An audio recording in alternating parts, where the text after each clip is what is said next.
നമസ്കാരം. രാജ്യത്തെ ഗ്രാമീണ മേഖലയുടെ നട്ടെല്ല് അങ്ങനെ വിശേഷിപ്പിക്കാവുന്ന പദ്ധതിയാണ് മഹാത്മാഗാന്ധി ഗ്രാമീണ തൊഴിലുറപ്പ് പദ്ധതി. കേരളത്തിലേത് അവതരിക്കപ്പെട്ടതും തുടരുന്നതും ഒരു സാമൂഹിക നവമുന്നേറ്റം എന്ന രീതിയിലാണ്. അടിസ്ഥാന മനുഷ്യരുടെ ജീവിതത്തിൽ കാണപ്പെടുന്നതും വലുതുമായ മാറ്റമുണ്ടാക്കിയ പദ്ധതിയാണിത്. ചെറുതെങ്കിലും ഉറപ്പുള്ള സ്ഥിരമായ വരുമാനം എന്നത് സാമൂഹിക സുരക്ഷ മാത്രമല്ല, മനുഷ്യാന്തസ്സിനുള്ള അംഗീകാരം കൂടിയാണ്. ആ പദ്ധതിയെ പാടെ പൊളിച്ചെഴുതുകയാണ് കേന്ദ്ര സർക്കാർ. പേരിലും ഘടനയിലുമെല്ലാം അടിമുടി മാറ്റം. ആദ്യം കേട്ടത് പൂജ്യ ബാപ്പു ഗ്രാമീൺ റോസ്ഗാർ ഗ്യാരണ്ടി യോജന എന്ന പേരായിരുന്നു. ഒടുവിൽ ബിൽ വന്നപ്പോൾ ബാപ്പുവുമില്ല, ഗാന്ധിയുമില്ല. പകരമുള്ളത് റാം, വിബി ജി റാം ജി എന്ന ചുരുക്കപ്പേരുള്ള ബില്ലാണ്. കടുത്ത പ്രതിപക്ഷ പ്രതിഷേധം അവഗണിച്ച് യൂണിയൻ സർക്കാർ ഇന്ന് ലോക്സഭയിൽ അവതരിപ്പിച്ചത്. പദ്ധതി ചെലവിൽ സംസ്ഥാനങ്ങൾക്കുള്ള ഇരട്ടി ഭാരം അടിച്ചേൽപ്പിക്കുന്നു എന്നും നിർദ്ദേശത്തിലുണ്ട്. പദ്ധതിയുടെ പേരിൽ നിന്ന് ഗാന്ധിയെ മാത്രമല്ല, നാളിതുവരെ കൊടുത്തുകൊണ്ടിരിക്കുന്ന വേതനത്തിലും കടുംവെട്ടുണ്ടായിരിക്കുന്നു. പദ്ധതിയുടെ നടത്തിപ്പ് രീതിയിൽ നിന്ന് ഗ്രാമസഭകളെയും പഞ്ചായത്തിനെയും സംസ്ഥാന സർക്കാരിനെയും മാറ്റി നിർത്തുകയാണ്. വികേന്ദ്രീകരണ സങ്കല്പത്തെ തന്നെ അട്ടിമറിച്ച് കേന്ദ്ര സ്വാധീനം വർദ്ധിപ്പിക്കും വിധമാണ് പുത്തൻ മാറ്റങ്ങൾ. പ്രതിപക്ഷം ഭരിക്കുന്ന സംസ്ഥാനങ്ങളെ ഒന്നുകൂടി ഞെരുക്കുകയാണോ കേന്ദ്രം? ആദ്യം RDX റാപ്പ്. 2005 UPA സർക്കാർ ആവിഷ്കരിച്ച ദേശീയ ഗ്രാമീണ തൊഴിലുറപ്പ് പദ്ധതി ആകെ പൊളിച്ചെഴുതുന്നതാണ് കേന്ദ്ര സർക്കാരിന്റെ പുതിയ ബില്ല്. 2009 പദ്ധതിയുടെ പേരിൽ മഹാത്മാഗാന്ധി എന്നുകൂടി ചേർത്തത്. പുതിയ ബില്ല് പ്രകാരം പദ്ധതിയുടെ പേരും സ്വഭാവവും എല്ലാം മാറും. Viksit Bharat guarantee for Rozgar and Ajeevika mission Gramin എന്നതാണ് പുതിയ ബില്ലിന്റെ പേര്. VBG റാംജി ബിൽ എന്ന് ചുരുക്കി പറയാം. പദ്ധതി വിഹിതത്തിലെ അനുപാതം, തൊഴിൽ ദിനങ്ങൾ തുടങ്ങി അടിമുടി മാറ്റങ്ങളോടെയാണ് പുതിയ ബില്ല്. വ്യവസ്ഥാ ലംഘനത്തിന് പിഴയും ചുമത്തും. പ്രതിപക്ഷ എതിർപ്പിനിടെ കൃഷിമന്ത്രി ശിവരാജ് സിംഗ് ചൌഹാൻ ലോക്സഭയിൽ ബില്ല് അവതരിപ്പിച്ചു. മഹാത്മാഗാന്ധിയുടെ പേര് മാറ്റിയതിനെതിരെ സഭയ്ക്കകത്തും പുറത്തും പ്രതിപക്ഷം പ്രതിഷേധിച്ചു. പാർലമെന്റിന് മുന്നിലെ ഗാന്ധി പ്രതിമയ്ക്ക് മുന്നിൽ പ്ലക്കാർഡുകൾ ഉയർത്തിയായിരുന്നു പ്രതിഷേധം. പദ്ധതിയുടെ പേരുമാറ്റം സംഘപരിവാർ അജണ്ടയാണെന്ന വിമർശനം പ്രതിപക്ഷം ഉയർത്തി. ദേശീയ ചിഹ്നങ്ങളെയും ദേശീയ സമരവുമായും ബന്ധപ്പെട്ട പേരുകളെയും അപമാനിക്കരുതെന്ന വ്യവസ്ഥ മറികടന്നുള്ള നടപടിയെപ്പറ്റി സർക്കാർ വിശദീകരിക്കണമെന്ന് പ്രതിപക്ഷം ആവശ്യപ്പെട്ടു. നാളെ രാജ്യവ്യാപകമായി മഹാത്മാഗാന്ധിയുടെ ചിത്രങ്ങൾ ഉയർത്തി കോൺഗ്രസ് പ്രതിഷേധ പരിപാടികൾ സംഘടിപ്പിക്കും. RDX rap news Malayalam.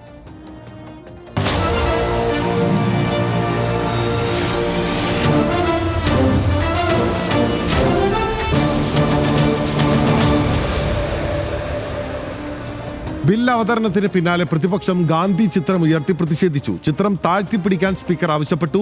ഇതോടെ ഗാന്ധിജി തന്റെ കുടുംബത്തിൻ്റെതല്ല, രാഷ്ട്രത്തിൻ്റെതാണെന്ന് പ്രിയങ്ക ഗാന്ധി പറഞ്ഞു. ഭരണഘടനയുടെ അടിസ്ഥാന തത്വങ്ങൾക്ക് വിപരീതമായ ഭേദഗതി ബില്ലിൽ നിന്ന് സർക്കാർ പിന്മാറണമെന്നും പ്രിയങ്ക ആവശ്യപ്പെട്ടു. പ്രതിപക്ഷത്തു നിന്നുള്ള മറ്റ് MPമാരും സംസ്ഥാന സർക്കാരും ബില്ലിനെതിരെ രംഗത്തെത്തിയിരിക്കുന്നു. പ്രധാന പ്രതികരണങ്ങൾ ആദ്യം കണ്ടുവരാം. सर, जो हमारे संविधान की जो मूल भावना है कि हर एक व्यक्ति के हाथों में शक्ति होनी चाहिए, वही मूल भावना पंचायती राज में है और उस मूल भावना के विरोध है ये जो अधिनियम जो ये विधेयक आ रहा है. ഇതിൽ ജോലിയെടുക്കുന്നവരിൽ മഹാഭൂരിപക്ഷവും സ്ത്രീകളാണ്. പാർത്ഥത്തിൽ ഇത് സ്ത്രീകൾക്കെതിരായിട്ടുള്ള ഒരാക്രമണം കൂടിയാണ്. കാരണം കേരളത്തിലൊക്കെ 90% സ്ത്രീകളാണ്. അവരുടെ ഒരു ഏക ഉപജീവന മാർഗമാണിത്. അപ്പോൾ സ്ത്രീ വിരുദ്ധമായ ആക്രമണം കൂടിയാണ് ഇത്. This is also a fundamental attack on constitution, this bill. So my point is that, sir, father of nation who led the freedom struggle, Mahatma Gandhi, Honorable Minister Shivraj Chauhan ji, your name will be remembered.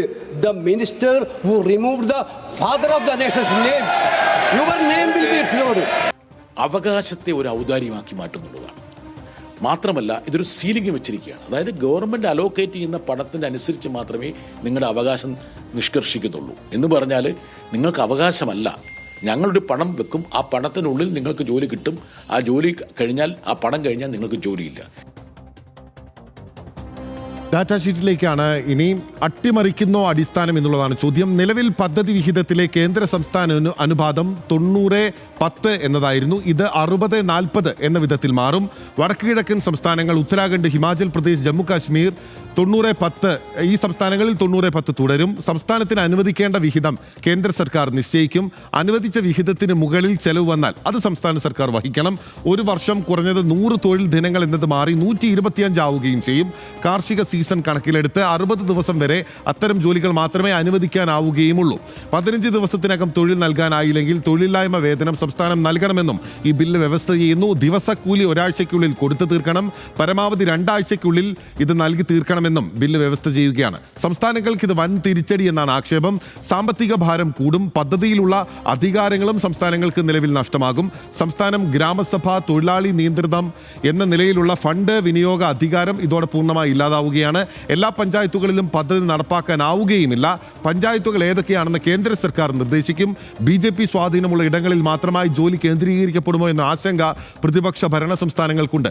കേരളത്തിന്റെ കാര്യം പരിശോധിക്കാം. കേരളത്തിന് അധിക ബാധ്യതയാണ്. സംസ്ഥാനത്താകെ 26.61 ലക്ഷം സജീവ തൊഴിലാളികളുണ്ട്. പ്രതിവർഷം ശരാശരി 4000 കോടി രൂപ പദ്ധതി ചെലവ് കേരളത്തിലുണ്ട്. പുതിയ ബിൽ പ്രകാരം 1600 കോടിയുടെ അധിക ബാധ്യത വർഷം തോറും സംസ്ഥാനത്തിനുണ്ടാകും എന്നാണ് കരുതപ്പെടുന്നത്. ഘട്ടം ഘട്ടമായി തൊഴിലുറപ്പ് പദ്ധതി വിഹിതം വെട്ടിക്കുറച്ച് കേന്ദ്ര സർക്കാർ നേരത്തെ രംഗത്തെത്തിയിരുന്നു. 2020-21 സാമ്പത്തിക വർഷം പദ്ധതിക്ക് അനുവദിച്ചത് 1.10 ലക്ഷം കോടി രൂപ മാത്രമാണ്. 2020-21 പദ്ധതിയുടെ ഗുണഭോക്താക്കളായത് 7.55 കോടി കുടുംബങ്ങളാണ്. 2024-25 ഫണ്ടിൽ കടുംവെട്ടുണ്ടായിരിക്കുന്നു. പദ്ധതിക്ക് അനുവദിച്ചത് 85,680 കോടി രൂപ മാത്രമാണ്. രാജ്യവ്യാപകമായി ബജറ്റ് വിഹിതത്തിൽ നിന്ന് വെട്ടിക്കുറച്ചത് 25,000 കോടി രൂപയാണ്. 2024-25 ഗുണഭോക്താക്കളുടെ എണ്ണം 5.79 കോടിയായി ഇടിഞ്ഞു താഴുകയും ചെയ്തു. പേരുമാറ്റത്തിന്റെ രാഷ്ട്രീയം കൂടി നമുക്ക് വേഗത്തിൽ പരിശോധിക്കാം. മോദി സർക്കാർ അധികാരത്തിൽ വന്നതിന് ശേഷം 20-ലേറെ കേന്ദ്ര പദ്ധതികളുടെ പേര് ഇങ്ങനെ മാറ്റിയിരിക്കുന്നു. മുൻ സർക്കാരുകളുടെ പദ്ധതികൾ ലയിപ്പിച്ചും പുനഃസംഘടിപ്പിച്ചും പ്രധാനമന്ത്രി എന്ന പേരിലേക്ക്, ഒരു കോമൺ പേരിലേക്ക് കൊണ്ടുവന്നു. ഇന്ദിരാഗാന്ധി ആവാസ് യോജന മാറ്റി പ്രധാനമന്ത്രി ഗ്രാമീൺ ആവാസ് യോജനയാക്കി. Rajiv Awas Yojana Sardar Patel national mission for urban housing എന്നാക്കി. രാജീവ് ഗാന്ധി ഗ്രാമീണ വൈദ്യുതീകരണ യോജന ദീൻദയാൽ ഉപാധ്യായ ഗ്രാമ ജ്യോതി യോജന ആക്കി. ദേശീയ ശിശു ആരോഗ്യ പദ്ധതി രാഷ്ട്രീയ ബാല സ്വാസ്ഥിക കാര്യക്രമം എന്നാക്കി മാറ്റുകയും ചെയ്തു. നിർമ്മൽ ഭാരത് അഭിയാൻ പദ്ധതിയുടെ പേര് സ്വച്ഛ് ഭാരത് അഭിയാൻ എന്നാക്കി മാറ്റുകയും ചെയ്തു. നാഷണൽ ഗവേണൻസ് പ്ലാൻ എന്നത് ഡിജിറ്റൽ ഇന്ത്യയാക്കി പുതുക്കുകയും ചെയ്തു. നാഷണൽ മാനുഫാക്ചറിംഗ് പോളിസി മാറ്റി ആത്മനിർഭർ ഭാരത് എന്നാക്കി മാറ്റി. പേരുകൾ മാത്രമല്ല ഘടനയും മാറ്റിയിട്ടുണ്ട്.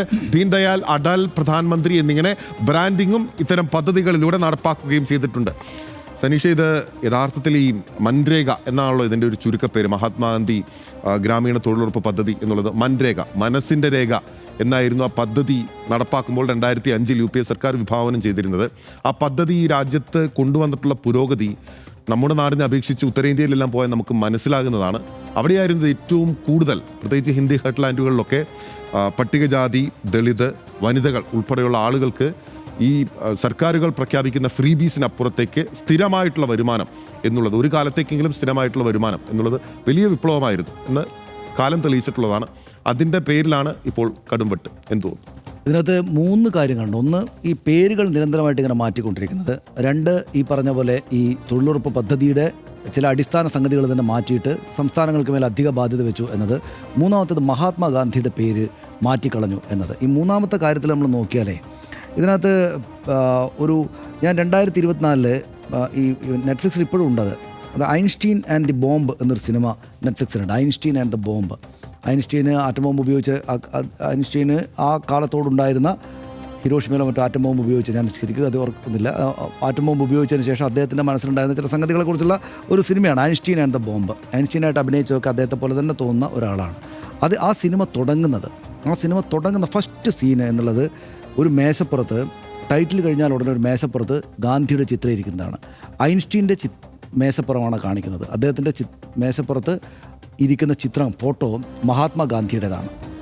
ആ സിനിമ, ഇപ്പോഴും ഐൻസ്റ്റീനെ ഓർക്കുന്ന സിനിമ ആദ്യമായിട്ട് തുടങ്ങുന്നത് മഹാത്മാഗാന്ധിയുടെ, നമ്മുടെ മഹാത്മാഗാന്ധിയുടെ ചിത്രത്തിന്മേലാണ്. എന്ന് വെച്ചാൽ മഹാത്മാഗാന്ധി എല്ലാ കാലത്തേക്കും പ്രസക്തനായിട്ടുള്ള, മനുഷ്യരാശി എപ്പോഴൊക്കെ ഉണ്ടോ ലോകത്തിലെല്ലായിടത്തും പ്രസക്തനായിട്ടുള്ളൊരു ഒറ്റ വ്യക്തിയാണ് മഹാത്മാഗാന്ധി എന്ന കാര്യത്തിൽ യാതൊരു സംശയമില്ലല്ലോ, നമുക്ക് ആർക്കും സംശയമില്ലല്ലോ. അങ്ങനെ ഒരു മഹാത്മാഗാന്ധിയുടെ പേര് എന്തിനാണ് മാറ്റുന്നത് ഒരു പദ്ധതിയിൽ നിന്ന്? നമ്മുടെ രാജ്യത്തിൻ്റെ ലോകത്തെമ്പാടും ആ കാലത്തെമ്പാടും വേണ്ടുന്ന ഒരു മഹാമനുഷ്യനാണ് മഹാത്മാഗാന്ധി. ഒരു പദ്ധതിയുടെ പേരിൽ അദ്ദേഹത്തിൻ്റെ പേര് ഉണ്ട്. അതെന്തിനാണ് മാറ്റുന്നത് എന്ന കാര്യം വിശദീകരിക്കാൻ ഈ ആളുകൾക്ക് ആർക്കും സാധിച്ചിട്ടില്ല. മഹാത്മാഗാന്ധി എന്ന് പറഞ്ഞ് ഇന്ത്യയിൽ ഏറ്റവും കൂടുതൽ ഏത് ഭാഗത്ത് ചെന്നാലും മനസ്സിലാക്കാവുന്ന ഒരു കാര്യം, ഒരുപക്ഷെ നമ്മുടെ രാജ്യത്തിൻ്റെ പേര് എന്നതുപോലെ തന്നെ പ്രസക്തമായിട്ട് ഒരു ചെറിയ കുട്ടിക്കടക്കം മനസ്സിലാകാവുന്ന ഒരു പേര്, അല്ലെങ്കിൽ മനസ്സിലാകേണ്ടുന്നൊരു പേരാണ് മഹാത്മാഗാന്ധി. കശ്മീർ തൊട്ട് കന്യാകുമാരി വരെ ഉള്ളിടത്ത് എല്ലാ ആളുകൾക്കും അറിയാവുന്നൊരു പേരാണ്. ആ പേര് എന്തിനാണ് ഒരു പദ്ധതിയുടെ പേരിൽ നിന്ന് മാറ്റുന്നത് എന്ന് കേന്ദ്ര സർക്കാരിന് വിശദീകരിക്കാനാവുന്നേയില്ല. എന്നിട്ട് കൊടുത്തിരിക്കുന്ന പേരെന്താണ്? ആ പേര് വായിക്കാൻ പറ്റുമോ? ഒന്ന് ആലോചിച്ചു. ആ പേര് എത്ര കഷ്ടപ്പെട്ടാണ് ഇവിടെ എഴുതി വെച്ചാൽ പോലും നമുക്കത് വായിച്ച് മനസ്സിലാക്കാൻ പറ്റില്ല. നേരത്തെ നമ്മൾ ഇന്ദിരാ ആവാസ് യോജനയുടെ പേര് മാറ്റി, കുഴപ്പമില്ല. എന്താണെന്ന് വെച്ചാൽ ഇന്ദിരാഗാന്ധി ഇവരുടെ രാഷ്ട്രീയ എതിർപക്ഷത്തിൻ്റെ കോൺഗ്രസിൻ്റെ നേതാവാണ്, മാറ്റിക്കോട്ടെ. രാജീവ് ഗാന്ധിയുടെ പേര് മാറ്റി. നോർമലി ഇതൊന്നും മാറ്റേണ്ട കാര്യമില്ല. ഇവരൊക്കെ നമ്മുടെ രാജ്യത്തിന് വേണ്ടിയിട്ട് പ്രവർത്തിക്കുകയും രാജ്യത്ത് ആദരിക്കപ്പെടുകയും ചെയ്യുന്ന ആളുകളാണ്. നോർമലി ഒരു ജനാധിപത്യ രാജ്യം, അതും നമ്മുടേതുപോലെ പരിപക്വമായൊരു ജനാധിപത്യ രാജ്യം, ഇതിനു മുമ്പുള്ള നേതാക്കളുടെ പേരൊന്നും എല്ലായിടത്തും വെട്ടിക്കളയേണ്ട കാര്യമില്ല. ശരി, ഈ രാഷ്ട്രീയം അങ്ങനെയാണ് വിചാരിക്കുന്നത്. രാജീവ് ഗാന്ധിയുടെ പേരും മാറ്റിക്കോട്ടെ. അവരെല്ലാം കോൺഗ്രസ് എന്ന BJP എതിർക്കുന്ന രാഷ്ട്രീയ പാർട്ടിയുടെ ഇമ്മീഡിയറ്റ് നേതാക്കൾ. മഹാത്മാഗാന്ധി അങ്ങനെയാണോ? മഹാത്മാഗാന്ധി ഈ BJP രാഷ്ട്രീയത്തിൻ്റെ തലതൊട്ടപ്പനായിട്ടുള്ള പ്രധാനമന്ത്രി നരേന്ദ്രമോദി സകല ലോകത്തെ രാജ്യങ്ങളിലും പോയാൽ പ്രസംഗിക്കുന്ന, അവിടെ ചെന്നാൽ ഈ പേര് പറഞ്ഞാൽ ഉടനെ ആദരവാണ്. നരേന്ദ്രമോദി അവിടെ ചെല്ലുമ്പോൾ അദ്ദേഹം മഹാത്മാഗാന്ധിയുടെ പേര് പറഞ്ഞാൽ ഉടനെ ആളുകൾ എഴുന്നേറ്റ് നിന്നിട്ട് വളരെ ബഹുമാനത്തോടു കൂടി നോക്കും. കാരണം ലോകത്തെ നമ്മൾ നേരത്തെ പറഞ്ഞ ഐൻസ്റ്റീനെ പോലത്തെ മഹാമനീഷികൾ പോലും ആദരിച്ച ഒരു വ്യക്തിത്വമാണ് മഹാത്മാഗാന്ധി. ആ മഹാത്മാഗാന്ധിയുടെ പേര് എന്തിനാണ് ഈ രാജ്യത്തെമ്പാടുമായിട്ട് ഏറ്റവും സാധാരണക്കാരോട് ഏറ്റവും ഇടപഴകി നിൽക്കുന്ന ഒരു പദ്ധതിയുടെ പേരിൽ നിന്ന് പേര് മാറ്റിക്കളയുന്നതെന്ന് എനിക്ക് മനസ്സിലായിട്ടില്ല. ഇന്ന് ഈ സഭയിൽ പാർലമെൻറ്റിൽ സംസാരിച്ച കൂട്ടർക്കാർക്കും മനസ്സിലായിട്ടില്ല. എന്ന് വെച്ചാൽ പ്രതിപക്ഷത്തിൻ്റെ ഭാഗത്ത് നിന്ന് ഒരു വിശദീകരണം കൊടുക്കാനും അവർക്ക് സാധിച്ചിട്ടില്ല. ഈ റാം എന്ന ഇവരുടെ രാഷ്ട്രീയവുമായിട്ട് ചേർന്ന് നിൽക്കുന്നൊരു പേര് ഇതിനകത്ത് ഉൾപ്പെടുത്താൻ വേണ്ടിയിട്ട് എങ്ങനെയൊക്കെ വളഞ്ഞു പിടിച്ചിട്ടൊരു പേരുണ്ടാക്കിയിരിക്കുന്നതായിട്ടാണ് എനിക്ക് തോന്നിയിരിക്കുന്നത്. പിന്നെ ഇതിനകത്ത് NK പ്രേമേന്ദ്രൻ അവിടെ സഭയിൽ ചോദിച്ചു, ഇതെന്താണിത്, ഈ പേരൊന്നും എനിക്ക് വായിക്കാൻ പറ്റില്ല, ഹിന്ദി പേര് മാത്രമാകുന്നു എന്നത് അവിടെ തമിഴ്നാട്ടിലെ MP ചൂണ്ടിക്കാണിച്ചു, പ്രേമേന്ദ്രൻ ചൂണ്ടിക്കാണിച്ചു. Viksit Bharat guarantee four employment and livelihood mission Ramji. എന്തിനാണ് ഈ മൂക്ക് പിടിച്ച് എന്താണ് വളഞ്ഞ് മൂക്ക് പിടിക്കുന്നതെന്ന് എനിക്ക് മനസ്സിലാവുന്നില്ല. സബ്കി ബീമ സബ്കി രക്ഷ ഹിന്ദി. ആറ്റമിക് എനർജി ഫീൽഡിലേക്ക് വിദേശ നിക്ഷേപമാകാൻ ലക്ഷ്യം വെക്കുന്ന ഒരു പദ്ധതിക്ക് പേരിട്ടിരിക്കുന്നത് അങ്ങനെയാണ്, മനസ്സിലായില്ലേ? സബ്കി ബീമ അല്ലല്ല, അത് ആ പേരിങ്ങനെയാണ്. Sustainable harnessing and advancement of nuclear energy for transforming India. എന്തിനാണ് ഇത്രയും വളച്ച് പേരിടുന്നത്? ബ്രാക്കറ്റിൽ ശാന്തി എന്ന് എഴുതാം. ഭാരതീയ ന്യായ സംഹിത, ഭാരതീയ നാഗരിക് സുരക്ഷ, ഭാരതീയ സാക്ഷ്യ ബില്ല്. പിന്നെ താരതമ്യം എളുപ്പമാണ്, പിന്നെ നമുക്ക് എപ്പോഴും വേണ്ടതുകൊണ്ട് അത് പറയാൻ എളുപ്പമുണ്ട്. എയർക്രാഫ്റ്റ് ആക്ട് ഉണ്ട് 1934. അതിൻ്റെ പേര് ഭാരതീയ വായുയാൻ വിധേയക് നിയമം എന്ന് മാറ്റി. ഭാരതീയ വായുയാൻ വിധേയക് നിയമം. ഇത് നമ്മൾ നോക്കി വായിക്കണം. അപ്പോൾ വികസിത് ഭാരത് ശിക്ഷാ അധിസ്ഥാൻ ബിൽ, വികസിത് ഭാരത് ശിക്ഷാ അധിസ്ഥാൻ ബിൽ വിദ്യാഭ്യാസ മന്ത്രി ധർമ്മേന്ദ്ര പ്രധാൻ അവതരിപ്പിച്ചു. NK പ്രേമേന്ദ്രൻ ചോദിച്ചു, എനിക്ക് വലിയ പാടാണിത് പറയാൻ. അദ്ദേഹത്തിന് ഇംഗ്ലീഷും ഹിന്ദിയും മലയാളം എല്ലാം അറിയാവുന്ന ആളാണ്, നാളെ സ്പീഡിൽ നന്നായിട്ട് സംസാരിക്കുന്ന ആൾ. അദ്ദേഹം പറഞ്ഞു, എനിക്ക് പേര് പറയാൻ തന്നെ ബുദ്ധിമുട്ടാണെന്ന്. പുതിയ നിയമങ്ങൾക്ക് പേരുകൾ ഇടുന്നത് ഇംഗ്ലീഷിൽ കൂടെ വേണം, ഇംഗ്ലീഷിൽ വേണം പുതിയ പേരുകൾ ഇടാൻ എന്ന് നമ്മുടെ ഭരണഘടനയുടെ 348B ആർട്ടിക്കിൾ അനുശാസിക്കുന്നുണ്ട്. എന്തുകൊണ്ടാണെന്ന് വെച്ചാൽ രാജ്യം മുഴുവൻ അറിയുന്നൊരു പേര് വേണം. ഇനി ഹിന്ദിയിലോ അല്ലെങ്കിൽ മറ്റേതെങ്കിലും ഭാഷയിലോ പേരിട്ടാൽ ഇംഗ്ലീഷിൽ കൂടെ പേര് വേണം, കാരണം ആളുകൾക്ക് ഇത് മനസ്സിലാകണം. ഇതെന്തിനാണ്? നിയമങ്ങൾ എല്ലായിടത്തും എത്താനാണ്. അപ്പോൾ ഇങ്ങനെ ന്യായ, ഭാരതീയ, വികസിത് നമുക്ക് എന്നുവെച്ചാൽ മലയാളത്തിലോ തമിഴിലോ പേരിടുമോ? അപ്പോൾ തമിഴിൽ ഒരു പേരിട്ട് കഴിഞ്ഞാൽ, ഒരു പദ്ധതിക്ക് പേരിട്ടാൽ ഈ ഹിന്ദി സംസാരിക്കുന്ന ആൾക്ക് നാക്കിന് വഴങ്ങുമോ ഇത്? അപ്പോൾ ഇവർ മനസ്സിലാക്കേണ്ടത് ഇത് പ്രാദേശിക ഭാഷയാണ് ഹിന്ദി, അതവർ ആദ്യം മനസ്സിലാക്കണം. ഈ ഹിന്ദി ഭാഷ മുഴുവനായിട്ട് ആളുകളുടെ മേൽ അടിച്ചേൽപ്പിക്കരുത് എന്നവർ ആദ്യം മനസ്സിലാക്കണം. അതാണ് അതിൻ്റെ ഒരു പ്രശ്നം. രണ്ടാമത്തേത്, ഇതിലെ ഈ തൊഴിലുറപ്പ് പദ്ധതി എന്ന് വെച്ചാൽ എന്തായിരുന്നു ബിന്നിലെ? അതായത് ആ സർക്കാരുകളെ പിടിച്ചു നിർത്തിയ ഏറ്റവും ജനപ്രിയമാണ് എന്നൊക്കെ പോട്ടെ, വോട്ട് കിട്ടിയെന്ന കാര്യമൊക്കെ പോട്ടെ, മഹാസാധാരണക്കാരായ മനുഷ്യർക്ക് അവരുടെ ആത്മാഭിമാനവും അന്തസ്സും ഉയർത്തിയൊരു പദ്ധതിയല്ലേ ഇത്. കേരളത്തിലടക്കം എത്രമാത്രം തൊഴിലുറപ്പ് എന്ന് വെച്ചാൽ എത്രക്ക് പരിചിതമായൊരു പേരായിരുന്നു. തൊഴിലുറപ്പ് പണിക്ക് പോവുകയാണെന്ന് വെച്ചാൽ അഭിമാനമാണ്. അവിടെ 2005 തൊട്ടുള്ളതാണ് പദ്ധതി. 2006 തൊട്ട് പദ്ധതി നടപ്പാക്കി തുടങ്ങി. 2008 എല്ലാ ജില്ലകളിലേക്കും വ്യാപിപ്പിച്ചു. 2009 ഈ ദേശീയ തൊഴിലുറപ്പ് പദ്ധതി, ദേശീയ ഗ്രാമീണ തൊഴിലുറപ്പ് പദ്ധതി എന്ന പേരിന് മുന്നിൽ 2009 മാത്രമാണ് മഹാത്മാഗാന്ധി എന്ന പേര് കൂടെ ചേർത്ത് വെക്കുന്നത്. അതിൽ 90% കേന്ദ്രത്തിൻ്റെ ആയിരുന്നു വിഹിതം, 10% മാത്രമേ സംസ്ഥാനം വഹിക്കേണ്ടിയിരുന്നുള്ളൂ. എന്തൊരു അനുഗ്രഹപരമായിട്ടൊരു സംഗതിയായിരുന്നു അത്. ഇടതുപക്ഷം പോലും ആ കാലത്ത് കോൺഗ്രസിനോട് വലിയ തോതിൽ എതിർത്ത് നിൽക്കുകയാണ് കേരളത്തിൽ ഇടതുപക്ഷം, ഒന്നിച്ചാണ് അവിടെ ദേശീയ തലത്തിൽ. പക്ഷേ അവർ രണ്ടുപേരും ഇക്കാര്യത്തിൽ വളരെ സന്തോഷമുള്ള ആളുകളായിരുന്നു. മറ്റു പല പദ്ധതികളോടും അങ്ങോട്ടും ഇങ്ങോട്ടും വിയോജിപ്പ് എതിർപ്പുള്ളപ്പോൾ ഈ കാര്യത്തിൽ ആർക്കും എതിരഭിപ്രായം ഉണ്ടായിരുന്നില്ല.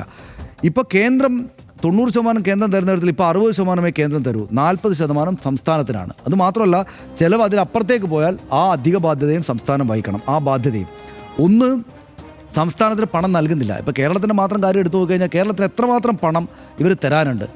ഒരുപാട് പണം പിടിച്ചു വെച്ചിരിക്കുകയാണ്. പല മുടന്തൻ ന്യായങ്ങൾ പറഞ്ഞിട്ട് അവിടെ ഒരു ഫോട്ടോ വെച്ചില്ലെങ്കിൽ, ഈ ആശുപത്രികൾക്ക് മുന്നിൽ ഫോട്ടോ വെച്ചില്ലെങ്കിൽ നിങ്ങൾക്ക് ആശുപത്രിക്ക് പണം തരില്ല, ഞങ്ങൾ പറയുന്നിടത്ത് ഒപ്പിട്ടില്ലെങ്കിൽ നിങ്ങൾക്ക് വിദ്യാഭ്യാസത്തിന് പണം തരില്ല, ഇങ്ങനെ ഇങ്ങോട്ട് തരാനുള്ള പണം എന്ന് വെച്ചാൽ ഇവിടുന്ന് നികുതിയും മറ്റുമായിട്ട് അങ്ങോട്ട് കൊണ്ടുപോകുന്ന പണം ന്യായമായിട്ടും തിരിച്ചു തരേണ്ടത് പൈസ തരുന്നില്ല കേന്ദ്രം.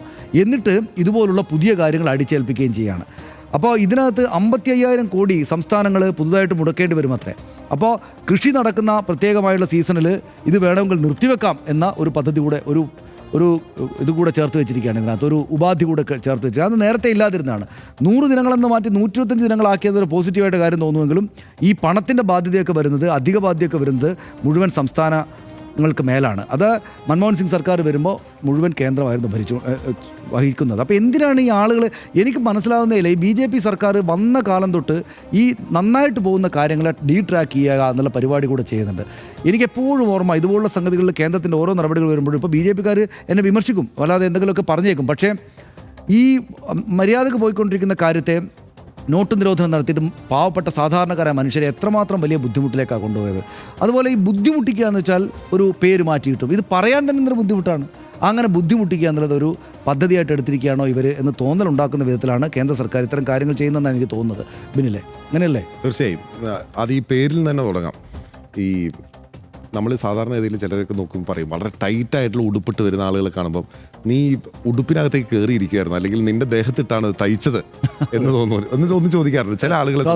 ശ്വാസം മുട്ടി നിൽക്കുന്ന രീതിയിൽ, അല്ലെങ്കിൽ ഈ ഉടുപ്പിനനുസരിച്ച് ശരീരം പരുവപ്പെടുത്തിയെടുത്തു എന്ന, അല്ലെങ്കിൽ സാധാരണ ഇതിൽ നമ്മുടെ ശരീരത്തിനനുസരിച്ചാണല്ലോ ഞാനിപ്പോൾ ഈ കോട്ട് തുന്നുന്നത് അല്ലെങ്കിൽ മേടിക്കുന്നത്. എൻ്റെ ബോഡി ഫിറ്റിനനുസരിച്ചാണല്ലോ ഈ കോട്ട് ഞാൻ ഇടുന്നത്, അല്ലാതെ ഈ കോട്ടിനനുസരിച്ച് എൻ്റെ ബോഡിയെ മാറ്റുകയല്ലോ ചെയ്യുന്നത്. ഇവിടെ ഈ പേര് കണ്ടെത്തിയത് അങ്ങനെയാണെന്നാണ് ഞാൻ വിശ്വസിക്കുന്നത്. അതെ, VBG റാംജി. ശരിക്കും അതിനകത്ത് RAM എന്നുള്ള പേരാണ് അവിടെ ഫസ്റ്റായിട്ട് അവിടെ പ്ലേസ് ചെയ്യപ്പെട്ടതെന്നാണ് സ്വാഭാവിക യുക്തിയിൽ ചിന്തിക്കുമ്പോൾ നമുക്ക് മനസ്സിലാകുന്നത്. വേറെ അടിത്തറയൊന്നുമില്ല, കേന്ദ്ര സർക്കാർ പറയുന്നത് വിശ്വസിക്കാം എന്നുള്ളത് മാത്രമാണല്ലോ ഇക്കാലത്ത് ചെയ്യാൻ പറ്റുന്നത്. പക്ഷേ അപ്പോഴും ഈ VBG എന്ന് പറയുന്ന വികസിത് ഭാരത് ഗ്യാരണ്ടി വരെയുള്ള കാര്യങ്ങൾ, VBG വികസിത് ഭാരത് ഗ്യാരണ്ടി വരെയുള്ള കാര്യങ്ങൾ ഇതിനകത്ത് ആഡ് ചെയ്യപ്പെട്ടതാണ്. അതിനുശേഷമുള്ള for Rozgar or Ajeevika mission, അതായത് RAM Rozgar or Ajeevika mission, അവിടെയായിരുന്നു ഇതിൻ്റെ ശരിക്കും ഹാർട്ട് ത്രോബ് ഇരിക്കുന്നത്. അതിലേക്ക് ഈ VBG ചേർക്കപ്പെട്ടു എന്നാണ് എനിക്കിത് പേര് കേട്ടപ്പോൾ തോന്നിയത്. അതിനു മുമ്പ് നമ്മൾ കേട്ടിരുന്നു, നമ്മൾ ആ നിബി പറഞ്ഞിരുന്നു, ഈ പറഞ്ഞതുപോലെ പൂജ്യ ബാപ്പു റോസ്ഗാർ യോജന എന്നോ അങ്ങനെ എന്തൊക്കെയോ പേര് നൽകുമെന്നൊക്കെ പറഞ്ഞു കേട്ടിരുന്നു. പക്ഷേ പൂജ്യവും ഇല്ല, ബാപ്പുവും ഇല്ല, എല്ലാം വെട്ടിക്കളഞ്ഞിരിക്കുന്നു. അവിടെ റാം എന്ന് പറയുന്ന പേരാണ് ഹൈലൈറ്റ് ചെയ്യപ്പെട്ടിരിക്കുന്നത്. ഇന്നിപ്പം ഈ കാര്യം ശിവരാജ് സിംഗ് ചൗഹാൻ ഇത് അവതരിപ്പിക്കുന്ന സമയത്ത്, പ്രതിപക്ഷ പ്രതിഷേധം നടക്കുന്ന സമയത്ത് റാം എന്ന് പറയുന്നിടത്ത് സ്ട്രെസ് ചെയ്ത് അദ്ദേഹം പറയുകയും ചെയ്യുന്നുണ്ട്. അപ്പം മെസ്സേജ് ക്ലിയറാണ്. മഹാത്മാഗാന്ധി എന്ന് പറയുന്ന സനീഷ് പറഞ്ഞതുപോലെ ലോകം മുഴുവൻ ആദരിക്കുന്ന ഇന്ത്യയിലുള്ള ഒരേ ഒരു വ്യക്തി ആരാണെന്ന് ചോദിച്ചാൽ ഒരുപക്ഷെ മഹാത്മാഗാന്ധി മാത്രമാണ്. ഒരുപക്ഷെ അല്ല, നിശ്ചയമായും അദ്ദേഹം മാത്രമാണ്. മറ്റേതെങ്കിലും ആളുകൾക്കെതിരെ എന്തെങ്കിലുമൊക്കെ പറയാനോ അല്ലെങ്കിൽ ഏതെങ്കിലും തരത്തിൽ അവരുടെ പേരുകൾ മായ്ക്കാനോ അല്ലെങ്കിൽ അത് എതിർക്കുന്നതിനോ എന്തെങ്കിലും ന്യായവാദങ്ങൾ രാഷ്ട്രീയത്തിൻ്റെ അടിസ്ഥാനത്തിലെങ്കിലും പറയാം. പക്ഷേ ഇവിടെ BJPക്കോ അല്ലെങ്കിൽ അതിനെ നിയന്ത്രിക്കുന്ന രാഷ്ട്രീയ അടിത്തറയായിട്ടുള്ള RSSനോ പോലും പരസ്യമായി മഹാത്മാഗാന്ധി എന്ന് പറയുന്ന പേര് എതിർക്കാൻ ഒരു കാലഘട്ടത്തിലും ഒരിക്കലും സാധിക്കില്ല എന്നുള്ളത് യാഥാർത്ഥ്യമായി നിൽക്കുകയാണ്. ഇപ്പോൾ നോക്കൂ സനീഷ്, ഇപ്പോൾ ഈ പട്ടേലിൻ്റെ പ്രതിമ ഇവിടെ ഉണ്ടാക്കിയല്ലോ, ഗുജറാത്തിൽ ഉണ്ടാക്കിയല്ലോ. പട്ടേലിൻ്റെ പ്രതിമ ഉണ്ടാക്കിയതിന് ശേഷം ഒരുപാട് ലോക നേതാക്കൾ വന്നു. അതിലേറ്റവും പ്രധാനപ്പെട്ട ലോക നേതാക്കളിൽ ഒരാൾ ഡൊണാൾഡ് ട്രംപാണ്. കെവാഡിയയിലേക്ക് വരണം എന്ന് പറഞ്ഞ്, അതായത് ഈ ഗുജറാത്തിലെ കെവാഡിയയിലേക്ക് പട്ടേൽ പ്രതിമ സന്ദർശിക്കാൻ വരണം എന്ന് പറഞ്ഞ് ട്രംപിനെ മോദി ക്ഷണിക്കുകയാണ്. അപ്പോൾ അദ്ദേഹത്തിൻ്റെ ഐറ്റ്നറി, ആദ്യം പ്രസിഡൻ്റായിരുന്ന സമയത്താണ്, ഐറ്റ്നറി തയ്യാറാക്കുന്ന സമയത്ത് കേന്ദ്ര സർക്കാരിൽ നിന്ന് നിരന്തരമായ സമ്മർദ്ദമുണ്ടായി. ഗുജറാത്ത് കൂടി സന്ദർശിക്കണം, പട്ടേൽ പ്രതിമ കൂടെ സന്ദർശിച്ചു പോകണം എന്ന വിധത്തിൽ അമേരിക്കൻ മാധ്യമങ്ങൾ, പ്രത്യേകിച്ച് അന്നത്തെ കാലത്ത് വാഷിംഗ്ടൺ പോസ്റ്റ് ഉൾപ്പെടെയുള്ള മാധ്യമങ്ങൾ റിപ്പോർട്ട് ചെയ്തു. പക്ഷേ അദ്ദേഹത്തിന് താല്പര്യം താജ്മഹൽ സന്ദർശിക്കാനായിരുന്നു. അദ്ദേഹത്തിന് ഈ വലിയ പട്ടേൽ പ്രതിമ കാണണമെന്ന് ഒരാഗ്രഹവും ഉണ്ടായിരുന്നില്ല. അദ്ദേഹം താജ്മഹൽ സന്ദർശിക്കുകയും ആ ഫോട്ടോ എടുക്കുകയും ആ ഫോട്ടോയാണ് ഇന്നും വൈറ്റ് ഹൗസിൽ തൂക്കപ്പെട്ടിരിക്കുന്നതെന്നുള്ളതാണ് അമേരിക്കൻ മാധ്യമങ്ങൾ റിപ്പോർട്ട് ചെയ്തിട്ടുള്ള കാര്യം. ഞാൻ പറയുന്നത് അതേപോലെ തന്നെ ഇന്നിപ്പോൾ അവസാനം ട്രംപ് അവസാന സമയത്ത് വന്നതാണെങ്കിൽ പോലും, കഴിഞ്ഞ തവണ പുടിൻ വന്നപ്പോഴാണെങ്കിൽ പോലും, ഇന്ത്യയിൽ അവരെത്തിയ ശേഷം സന്ദർശിക്കുന്ന ഫസ്റ്റ് ആൻഡ് ഫോർമോസ്റ്റ് ഒരേ ഒരു സ്ഥലമാണ്, അത് രാജ്ഘട്ടാണ്. ഗാന്ധിയുടെ ശവകുടീരത്തിൽ അല്ലെങ്കിൽ ആ ബലികുടീരത്തിലെത്തി പുഷ്പാർച്ചന നടത്താതെ ഇന്ത്യയിൽ ഒരു നേതാക്കളും ഒരു പരിപാടിയും തുടങ്ങില്ല, ഒരു നേതാക്കൾക്കും മടങ്ങിപ്പോകാനാകില്ല. അത്രത്തോളം ലോകത്തിന് മുന്നിൽ ഗാന്ധി എന്താണ് എന്നുള്ള ധാരണ യഥാർത്ഥത്തിൽ ഇപ്പോൾ ഇന്ത്യ ഭരിക്കുന്ന ആളുകളെ സംബന്ധിച്ചുണ്ട്. ഞാൻ ആ പോയിന്റ് ഓഫ് വ്യൂവിലേക്കാണ് വരുന്നത്. ഗാന്ധിയുടെ വലുപ്പത്തെപ്പറ്റി നമ്മൾ പ്രേക്ഷകരോട് പറഞ്ഞു കൊടുക്കേണ്ട ആവശ്യമില്ല. ഇന്ത്യ ഭരിക്കുന്ന ആളുകൾക്ക് ആ ധാരണയുണ്ട്. അതുകൊണ്ടാണ് മഹാത്മാഗാന്ധി എന്ന് പറയുന്ന പേര് റാം എന്ന് പറയുന്ന പേര് കൊണ്ട് മാത്രമേ റീപ്ലേസ് ചെയ്യാൻ സാധിക്കുള്ളൂ എന്നുള്ള വിശ്വാസത്തിലേക്ക് അവരെത്തിയിരിക്കുന്നത്. അതുകൊണ്ട് തന്നെയാണ് ആ പേര് റീപ്ലേസ്മെൻ്റ് ഉണ്ടായിട്ടുള്ളതെന്നാണ് ഞാൻ വിശ്വസിക്കുന്നത്. എന്തായാലും ഇത് ശരീരത്തെ ഉടുപ്പിനനുസരിച്ച് പാകപ്പെടുന്ന പരിപാടിയാണ് എന്നുള്ളതാണ് എനിക്ക് തോന്നുന്നത്. ഒറ്റക്കാര്യം പറയട്ടെ, അതായത് പക്ഷേ അതിലവർ പരാജയപ്പെടുക ചെയ്യുക. അതായത് ഇപ്പോൾ ഗാന്ധിയുടെ പേര് ഒരല്പം വിസ്മൃതിയിലേക്ക് പോകട്ടെ എന്നൊരു പൊട്ട ബുദ്ധി ആർക്കെങ്കിലും ഉണ്ടായിട്ടുണ്ടെങ്കിൽ നമുക്കറിയില്ല. അങ്ങനെയൊക്കെ കേന്ദ്ര സർക്കാരിനെതിരെ പറയുന്നത് തന്നെ അത്രയ്ക്ക് നമ്മളങ്ങനെ പിടിവിട്ട് പറയുന്നത് പോലെയാകും. അങ്ങനെ മഹാത്മാഗാന്ധി ആർക്കെങ്കിലും ഇല്ലാതാക്കാനൊന്നും പറ്റില്ല. ഇല്ലാതാക്കാൻ പറ്റില്ല എന്ന് വെച്ചാൽ പ്രധാനമന്ത്രിയായിട്ട് നരേന്ദ്രമോദി വന്നതിന് ശേഷം ആദ്യം ബിന്നിൽ ഓർമ്മയുണ്ടാകും, മോഹൻലാൽ കരംചന്ദ് ഗാന്ധി എന്നൊരിക്കൽ പ്രസംഗിച്ചിരുന്നു. ഓർമ്മയുണ്ടോ? എനിക്കൊക്കെ ഒരു 3ാം ക്ലാസ്സിലൊക്കെ പഠിക്കുന്ന തന്നെ മോഹൻദാസ് കരംചന്ദ് ഗാന്ധി എന്ന പേര് ഉറക്കത്തിന് വിളിച്ചു പറഞ്ഞാൽ അറിയായിരുന്നു. കാരണം നമ്മുടെയൊക്കെ പാഠപുസ്തകങ്ങൾ അങ്ങനെയാണ് ഉണ്ടായിരുന്നത്. എന്നേക്കാൾ മുമ്പ് ഗാന്ധിയുടെ കാലത്തോട് എന്നേക്കാൾ മുന്നേ ചേർന്ന അടുപ്പമുള്ള ഒരാളാണ് അദ്ദേഹം. ഗുജറാത്തുകാരൻ തന്നെയാണ് പ്രധാനമന്ത്രി. പക്ഷേ പ്രധാനമന്ത്രിക്ക് തെറ്റി, മോഹൻലാൽ കരംചന്ദ് ഗാന്ധി എന്ന് പറഞ്ഞു. പക്ഷേ അങ്ങനെ പേര് തെറ്റിപ്പോയ പ്രധാനമന്ത്രി പക്ഷേ പിന്നീട് ലോകത്തിൻ്റെ ഏതേതൊക്കെയോ രാജ്യങ്ങളിൽ പോയിട്ട് ഏതേതൊക്കെയോ മനുഷ്യർക്ക് മുന്നിൽ ഗാന്ധിയുടെ പേര് എത്ര ആദരവോടെ പറയുകയും ഗാന്ധിയുടെ പേരിലും ഗാന്ധിയുടെ ഇന്ത്യയുടെ പ്രധാനമന്ത്രി ആയതുകൊണ്ടുള്ള ആദരവും എത്ര ഗംഭീരമായിട്ട് വാങ്ങി. ഇപ്പോൾ അദ്ദേഹം മഹാത്മാഗാന്ധി എന്ന് വെച്ചാൽ മോദിക്ക് അറിയാഞ്ഞിട്ടില്ല, അദ്ദേഹത്തിനും അറിയാം. അപ്പോൾ ഞാൻ പറയുന്നത് അതിപ്പോൾ പ്രധാനമന്ത്രിയോ അല്ലെങ്കിൽ കേന്ദ്ര സർക്കാരോ മനഃപൂർവ്വം ആലോചിച്ചിട്ട് ഗാന്ധിയുടെ പേരങ്ങോട്ട് ഇല്ലാതാക്കാൻ വേണ്ടിയിട്ട് റാമിനെ എടുത്ത് വെച്ചേക്കാം എന്നാണ് വിചാരിച്ചിരിക്കുന്നതെങ്കിൽ എന്നൊക്കെ ചില പ്രതിപക്ഷ നേതാക്കളെങ്കിലും പറയുന്നു. അതങ്ങനെ വിശ്വസിക്കൽ അവിശ്വസനീയ കാര്യമാണ്. പക്ഷേ അങ്ങനെയാണ് വിചാരിച്ചിരിക്കുന്നതെങ്കിൽ അവർ തോറ്റുപോവുകയുള്ളൂ. ഇരുമ്പിന് കടിച്ച് പല്ല് കളയരുത് എന്ന് നമ്മുടെ നാട്ടിൽ പറയും. അതുപോലെ മഹാത്മാഗാന്ധിയോട് പേരങ്ങ് ഇല്ലാതായി കളയാമെന്ന് ആരെങ്കിലും വിചാരിച്ചാൽ തോറ്റുപോവുകയുള്ളൂ. അത് മഹാത്മാഗാന്ധി നമുക്ക് തന്നിട്ട് പോയ അതിപ്രശസ്തമായ ഒരു ഉപദേശമുണ്ട്. നിങ്ങൾ ഒരു തീരുമാനം എടുക്കുമ്പോൾ ജീവിതത്തിൽ കണ്ടിട്ടുള്ള ഏറ്റവും ദരിദ്രനും ദുർബലനുമായ മനുഷ്യന്റെ മുഖം ഓർക്കുക. നിങ്ങൾ ചെയ്യാൻ പോകുന്ന പ്രവൃത്തി അയാൾക്ക് പ്രയോജനപ്പെടുമോ എന്ന് സ്വയം ചോദിക്കുക. ആ നിമിഷം നിങ്ങളുടെ സംശയങ്ങൾ അകന്നു പോകും. കേന്ദ്ര സർക്കാരിൻ്റെ ഈ തീരുമാനം അടിസ്ഥാന മനുഷ്യരെ ബാധിക്കുക എങ്ങനെയെന്ന് ആലോചിക്കുമ്പോൾ തിരിയും. പദ്ധതിയുടെ പേരിൽ നിന്ന് മാത്രമല്ല, ആശയത്തിലും ആത്മാവിലും നിന്നുകൂടിയാണ് ഗാന്ധിജിയെ വെട്ടിമാറ്റുന്നത് എന്ന് ഇന്ത്യയുടെ ആത്മാവ് ഗ്രാമങ്ങളിലാണെന്ന് പറഞ്ഞ രാഷ്ട്രപിതാവിൻ്റെ പേരിൽ 1ാം UPA സർക്കാർ തുടക്കമിട്ടതാണ് തൊഴിലുറപ്പ് പദ്ധതി. ഫണ്ട് വെട്ടിയും അപ്രായോഗിക മാനദണ്ഡങ്ങൾ കൊണ്ടുവന്നും അതിനെ ഞെരിച്ചുടയ്ക്കുന്നതാണ് BJP സർക്കാർ വന്ന കാലം മുതൽ നമ്മൾ കണ്ടത്. എന്നിട്ടും കേരളമടക്കം സംസ്ഥാനങ്ങൾ പദ്ധതി മുടങ്ങാതെ മുന്നോട്ട് കൊണ്ടുപോയി. ഇപ്പോൾ ആ ആശയത്തിലും പ്രയോഗത്തിലും നിന്ന് ഗാന്ധിജിയെ യൂണിയൻ സർക്കാർ വെട്ടിമാറ്റുന്നു. ലക്ഷക്കണക്കിന് അടിസ്ഥാന മനുഷ്യരുടെ പ്രതീക്ഷകളെ തുലാസിലാക്കുന്നു. എന്തിനിതെല്ലാം എന്ന ചോദ്യം ബാക്കിയാവുകയാണ്. ഗാന്ധി സ്മൃതി അത്രയേറെ ചിലരെ അലോസരപ്പെടുത്തുന്നുണ്ട് എന്നാണ് പ്രതിപക്ഷം പറയുന്ന ഉത്തരം.